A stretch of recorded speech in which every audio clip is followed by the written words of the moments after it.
तुम ढपली बजाओगे तो हम तुम्हारे पिछवाड़े लाल करेंगे, इसलिए हम हिंदू को ताकतवर करते हैं। वो पाकिस्तान में जाकर एक बार आज़ादी की मांग तो करके देखें तो उनको उनकी औकात पता लग जाएगी। मैं तो मुसलमान को कभी देशभक्त नहीं मान सकता।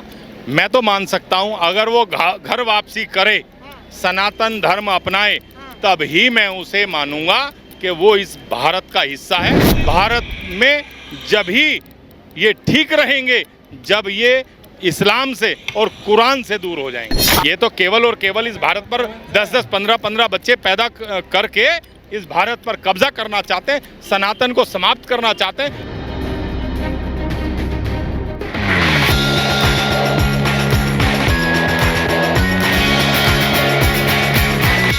नमस्कार, मैं आकाश कुमार, स्वागत है आपका हमारे चैनल पर। आज 15 अगस्त का दिन है और पूरे भारतवर्ष के लोग जो हैं वो खुशियों से जगमग हैं। लेकिन आज भी एक ऐसे लोग हैं जिनको अभी तक आज़ादी नहीं मिली। वो ढपली मांगकर आज़ादी लेते हैं, ब्राह्मणवाद से, ठाकुरवाद से, बनियावाद से, आरएसएसवाद से। तो इसी को लेकर विवादों के बीच में भी रहते हैं और उनकी वीडियो काफ़ी वायरल भी होती है। पिंकी चौधरी जी हैं, स्वागत है सर आपका हमारे चैनल पर। सभी भाइयों को जय श्री राम। क्या कहना चाहोगे जिनको आज तक आज़ादी नहीं मिली? देखिए, जिस तरीके से आज़ादी मिली थी वो तो सभी को पता है। इसीलिए हिंदू संगठित हो, हिंदू जातियों में ना बटे। जो लोग गलत अपशब्द कह कर के आज़ादी की मांग करते हैं वो गलत है। और युवाओं को एक होकर, अपने परिवारों को संगठित कर कर, जातियों के भेदभाव को समाप्त कर कर ताकत में रहें। और जब हिंदू एक होगा तो फिर कोई परेशानी इस भारत में नहीं होगी। लेकिन अभी मेरा वही सवाल है कि जिनको आज़ादी नहीं मिली, जो ढपली मांगकर भी, जैसे जंतर मंतर पर आपने देखा होगा कि महंगाई से आज़ादी, ब्राह्मणवाद से आज़ादी, मनुवाद से आज़ादी, इसको लेकर देखिए, कुछ ऐसे लोग हैं जो जेएनयू की पैदाइश हैं, जो आतंकवादियों के तलवे चाटते हैं।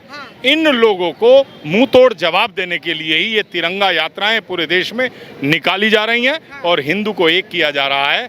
और उनको ठीक करने के लिए, अपने हिंदू भाइयों को, परिवारों को जागरूक करने के लिए ही ये तिरंगा यात्रा है कि तुम ढपली बजाओगे तो हम तुम्हारे पिछवाड़े लाल करेंगे, इसलिए हम हिंदू को ताकतवर करते हैं। और जिस तरीके से वो जंतर मंतर पर अश्लील हरकतें, अश्लील स्लोगन लगा करके और आज़ादी की मांग करते हैं, तो मैं उन्हें कह रहा हूँ वो पाकिस्तान में जाकर एक बार आज़ादी की मांग तो करके देखें तो उनको उनकी औकात पता लग जाएगी। अभी काफी सारे मुस्लिम्स ऐसे हैं जिन्होंने तिरंगा को लेकर यात्रा निकाली। आप नहीं मानते कि भारत देश में भी मुस्लिम देशभक्त हो सकता है?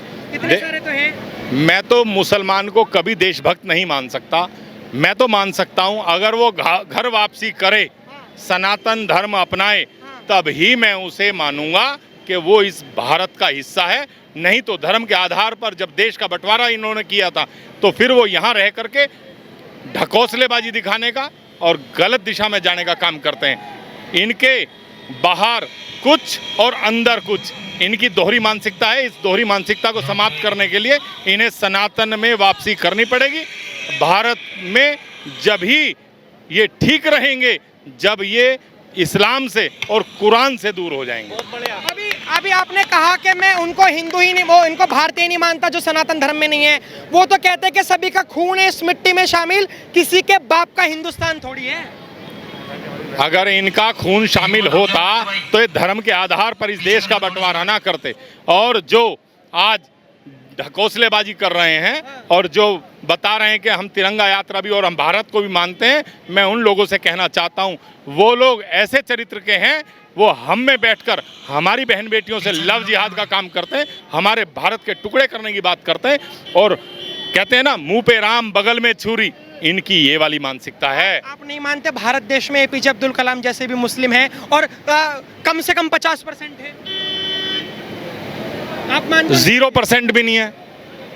0% भी नहीं है। एक भी नहीं है। एक भी नहीं है।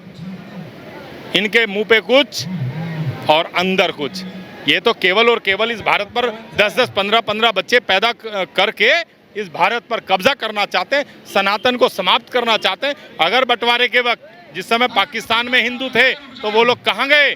आज पाकिस्तान में एक भी हिंदू नहीं है और यहाँ ये कीड़े मकोड़ों की तरह अपनी फौज बढ़ाते जा रहे हैं। तो इसलिए इनकी जो मानसिकता है हर हिंदू को पहचाननी होगी। जिस दिन इनकी मानसिकता हिंदू पहचान जाएगा उसी दिन इन सबको घर वापसी करा देगा। सर मेरा एक सवाल है, क्योंकि कमेंट बॉक्स में उन्होंने कहा था कि हम आपसे पूछें, इसलिए हमने सोचा कि 15 अगस्त वाले दिन आपका इंटरव्यू लेना तो जरूर बनता है। उन्होंने कहा कि असली देशभक्त कौन, आप जो आप ये कहते हो कि सिर्फ हिंदू ही देशभक्त है, मुस्लिम देशभक्त नहीं है, या वो लोग जो कहते हैं कि मुस्लिम, सिख, ईसाई, हिंदू सभी देशभक्त हैं, असली देशभक्त कौन? हमें यही तो पढ़ाया गया, ये गलत जो हमें पढ़ाया गया और सिखाया गया। हमने कहा हिंदू मुस्लिम भाई भाई, लेकिन दूसरों ने कहाँ माना। उन्होंने तो हिंदू का कत्लेआम किया, हमारी बहन बेटियों को लव जिहाद में फंसाया, कहीं थूक जिहाद, कहीं लैंड जिहाद, कब्रिस्तान के नाम पर पे जो है भारत की भूमि वक्फ बोर्ड के नाम पर पे, जब कितने मुसलमान, और उन्होंने वक्फ बोर्ड की देखो कितनी ज़मीन है, क्या तरीका है। पाकिस्तान से ज़्यादा ज़मीन तो यहाँ वक्फ बोर्ड को, तो इसीलिए कह रहा हूँ हिंदू हमेशा मानता रहा, लेकिन इन्होंने नहीं माना, और जब नहीं माना तो इनका चरित्र, इनकी मानसिकता और इनकी स्थिति सभी हिंदू को बताने के लिए ही तो हिंदू रक्षा दल है, और युवाओं को जागरूक करके, संगठित करके, जातियों का भेदभाव समाप्त करके हिंदू बनना होगा। और जिन लोगों ने धर्म के आधार पर इस देश का बंटवारा किया था और वो जो यहाँ सपोले पल रहे हैं, इनका फन कुचलना होगा। आपको नहीं लगता कि हिंदू रक्षा दल का जो अभी, जैसे आप, क्योंकि आप राष्ट्रीय अध्यक्ष हो, आपकी वीडियो हमेशा वायरल होती है और वायरल भी जाती है, आपको नहीं लगता कि एक देश को अखंडता पाने के लिए, अखंडता बनाने के लिए अखंड भारत जब होगा, जब यहाँ जेहादियों से मुक्त भारत होगा। अच्छा, अखंड भारत आपकी नजर में क्या है? केवल हिंदू। अखंड भारत तो वैसे तो ये है कि विश्व कंप्लीटली सनातन के रूप में हो, लेकिन वो भी समय है। कहते हैं ना, कुछ समय आएगा, न रहेगा ईसा और न रहेगा मूसा, ऐसी भी स्थिति आनी है। उस दिन ये भारत नहीं, ये पूरा विश्व अखंड होगा। शोएब जमाई तो कह रहा है 20-25% तो संभल नहीं रहे। शोएब जमाई कह रहे हैं कि 20-25% तो भारत देश के मुसलमान संभल नहीं रहे। आप अखंड भारत कैसे बनाओगे? 25% भारत देश का मुसलमान, 25% अफगानिस्तान का, 25% बांग्लादेश का, कैसे बनेगा? इन्हें जिस दिन पता लग जाएगा कि इनके सभी के पूर्वज हिंदू हैं, पूर्वज सारे हिंदू ही थे, और जब इन्हें सही पता लग जाएगा तब ये घर वापसी करेंगे। और ये जो है, जब जान जाएं कि तुम्हारा बाप कौन है, इन सब का बाप सनातन ही है। बहुत बड़ी बात कह रहे हैं आप। बड़ी बात कह रहा हूँ। वो कह रहे हैं कि इस्लाम पहले आया। विश्व पर केवल और केवल सनातन ही था, ये तो काट छांट करके साले मुल्ला बन रहे हैं, आप समझो। अच्छा, वो कहते हैं अगर सनातन था तो ये पूरा विश्व ही सनातन धर्म को मानने वाला था। तीसरे नंबर पे क्यों आता है? इससे ऊपर तो मुसलमान हैं 180 करोड़ की आबादी वाले। हमने सभी को प्यार से रखा, हमने सबको गले लगाया, हिंदू ने कभी हिंसा नहीं सीखी।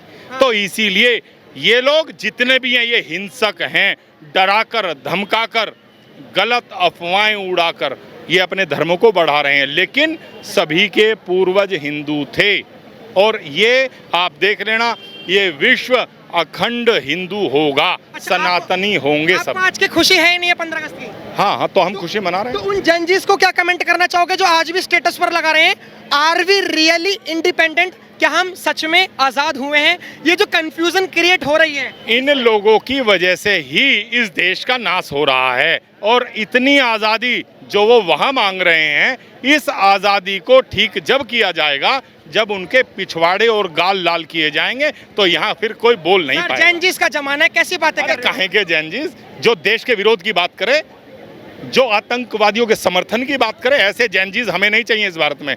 हमें चाहिए सनातन का प्रेम करने वाले लोग हों, भारत का प्रेम करने वाले लोग हों, हमारे भारत के टुकड़े ना करवाता हो, और ये अश्लीलता हमारे देश में ना हो जिस तरीके से वहाँ उन्होंने। फिलहाल आपकी क्या राय है कमेंट में जरूर बताएं। देखते हैं हमारा चैनल। धन्यवाद। जय हिंद।